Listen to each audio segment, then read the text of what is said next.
गुढीपाडव्याचा सण आलेला आहे आणि आता या गुढीपाडव्याला आपल्याला काहीतरी गोड पदार्थ बनवायचा आहे. तर मग काय बनवणार? म्हणून आपण बनवणार आहे श्रीखंड. तर चला सुरुवात करूया. नमस्कार, मी सविता किचनमधून तुमचं स्वागत करत आहे. तर चला मग न वेळ घालवता रेसिपीला सुरुवात करूया. तर हे बघा, श्रीखंड बनवण्यासाठी आपण घेतलेला आहे दही.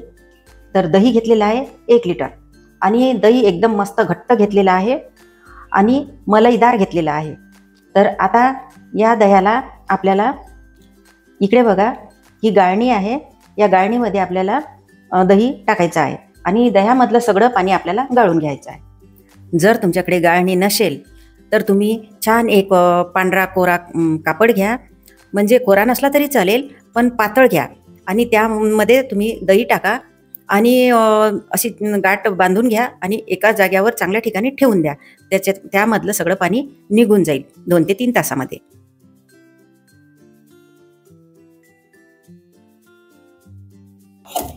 तर या दह्यामधलं आपल्याला पूर्ण पाणी झारून घ्यायचं आहे, म्हणजे पूर्ण पाणी काढून घ्यायचं आहे. तर आता आपल्याला थोडा वेळ लागणार आहे. तर आपण याला साईडला ठेवून देऊया.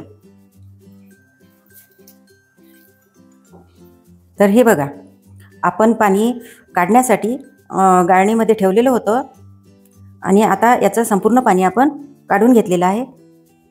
तर हे बघा, पूर्ण पाणी दह्यामधलं निघालेलं आहे.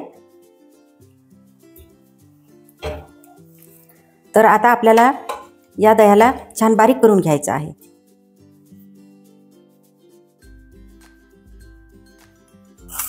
छान आपल्याला याला असं घोटून घ्यायचं आहे आणि हे बघा, या गाळणीमधून बारीक होऊन भांड्यामध्ये पडत आहे. अशा पद्धतीनं आपल्याला चांगलं घोटून घ्यायचं आहे आणि गाळून घ्यायचं आहे गाळणीमधून. तर हे बघा, मी पूर्णच्या पूर्ण गाळून घेतलेलं आहे. तर हे बघा, छान गाळणीने आपण दही बारीक करून घेतलेलं आहे.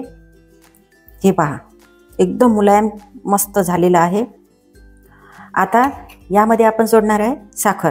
तर बघा, मी बारीक केलेली साखर आहे 1 वाटी. तर तुम्हाला तुमच्या आवडीनुसार तुम्ही यामध्ये साखर सोडू शकता.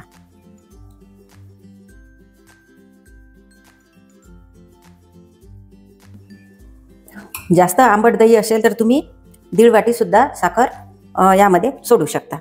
आता यामध्ये आपण साखर सोडलेली आहे. आता मी थोडे काजू बदामाचे काप सोडणार आहे.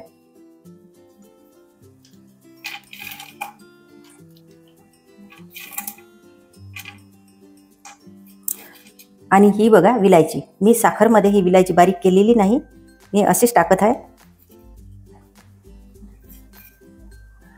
तुम्हाला विलायची आवडत असेल तर तुम्ही यामध्ये सोडा, नाही तर नका सोडू, काही प्रॉब्लेम नाही. आता आपण हे मिक्स करून घेऊया आणि आता आपण या बाउलमध्ये आपण हे तयार केलेलं श्रीखंड टाकूया.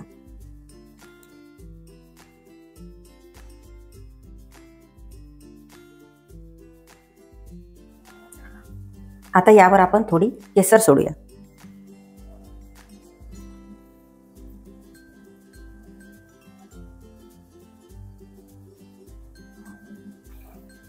ह्यावर आपण केसर सोडलेली आहे आणि बघा, अशा प्रकारे आपण श्रीखंड तयार केलेला आहे. आता हे श्रीखंड खाण्यासाठी तयार झालेलं आहे. तर श्रीखंड तुम्ही श्रीखंड पुरीसोबत खाऊ शकता, साध्या चपातीसोबत सुद्धा खाऊ शकता. तर आपण एकदम सोप्या आणि साध्या पद्धतीमध्ये श्रीखंड तयार केलेला आहे. तुम्ही सुद्धा तुमच्या घरी नक्की तयार करा, खाऊन बघा आणि आम्हाला नक्की कमेंटमध्ये सांगायला विसरू नका. तर माझ्या सबस्क्राईब बंधू आणि मैत्रिणींनो आणि तुम्हाला सर्वांनाच गुढीपाडव्याच्या खूप खूप शुभेच्छा.